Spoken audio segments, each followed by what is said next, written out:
Film की शुरुआत एक लड़की एनी से होती है जो एक डिजर्टेड जगह पर भागती है। उसका चेहरा घबराया हुआ है और वह अपने घर से भागने की कोशिश करती है। यह शॉट बहुत ही तनावपूर्ण है जो हमें फिल्म के अगले भाग के लिए तैयार करता है। एनी भागते हुए अपने घर पहुंचती है और फिर बाहर जाते हुए अपने पिता से कहती है कि कुछ आ रहा है। एक शॉट में हमें उसे दरवाजे से बाहर जाते हुए दिखाया जाता है। अगले शॉट में एनी कार में बैठी होती है और सड़क पर तेजी से चल रही होती है। वह धीरे धीरे कार से बाहर निकलती है और खुद को मार देती है। यह सीक्वेंस फिल्म की शुरुआत में ही हमें डर और अनिश्चितता से भर देता है। फिल्म के मुख्य पात्र जे एक लड़की है जो उसके दोस्तों के साथ एक सामान्य जीवन जीने की कोशिश कर रही है। यह शॉट उसे एक स्विमिंग पूल के पास दिखाता है जहां वह अपने दोस्तों के साथ मस्ती कर रही होती है। जे और उसके दोस्त ह्यू के बीच एक रोमांटिक संबंध बनता है। यह शॉट हमें उनके संबंधों को स्थापित करता है, लेकिन हमें जल्द ही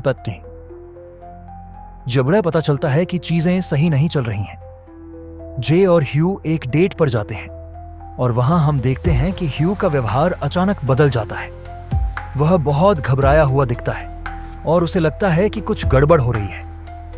ये शॉट फिल्म में डर को बढ़ाते हैं क्योंकि हमें पता चलता है कि ह्यू किसी रहस्यमय चीज से डरता है। इसके बाद ह्यू एक अजीब घटना का सामना करता है।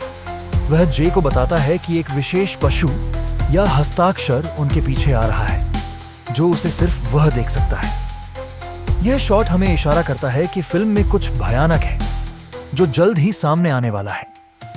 जे के साथ कुछ अजीब घटनाएं होने लगती हैं। वह किसी अजनबी को देखती है जो उसके पास आ रहा है। यह शॉट हमें दिखाता है कि भाई इट उसके पीछे आ रहा है। हम ये देख सकते हैं कि यह कुछ धीमे लेकिन लगातार बढ़ते हुए कदम है।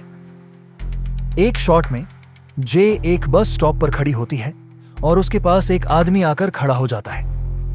वह आदमी जे के पास आता है और धीरे धीरे उसे घूरने लगता है। यह दृश्य हमारे डर को और बढ़ाता है क्योंकि हम समझते हैं कि यह आदमी वास्तव में इट हो सकता है।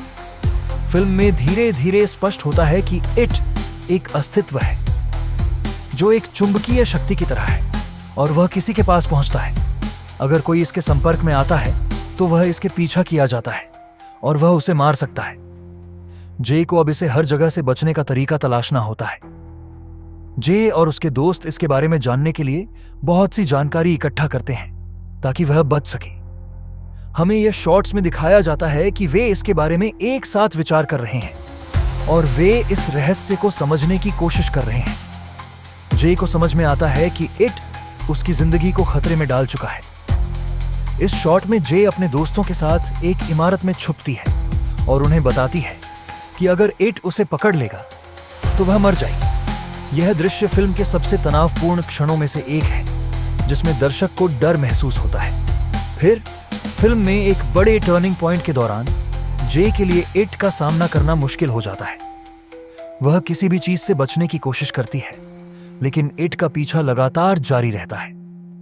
फिल्म का समापन एक खुले और नाटकीय शॉट में होता है जहां जे और उसके दोस्त एक रेगिस्तानी इलाके में चलते हुए दिखाई देते हैं। हम यह देख सकते हैं कि इट अभी भी उनके पास आ रहा है, लेकिन इस बार जे और उसके दोस्तों का एकजुट होने का संकेत मिलता है। फिल्म के आखिरी फ्रेम में यह पता चलता है कि इट का पीछा कभी खत्म नहीं होता।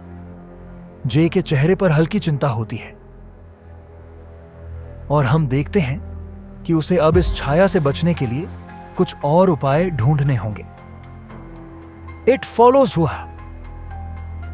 एक मनोवैज्ञानिक हॉरर फिल्म है जो डर को एक शारीरिक रूप में चित्रित करती है। इसमें इट का पीछा एक प्रतीकात्मक तरीके से दिखाया जाता है जो हमें यह बताता है कि हम सब किसी न किसी रूप में अपने डर से बचने की कोशिश करते रहते हैं। फिल्म में हर एक फ्रेम एक अलग तरह का डर और तनाव पैदा करता है जो दर्शकों को एक वास्तविक और महसूस करने योग्य अनुभव देता है।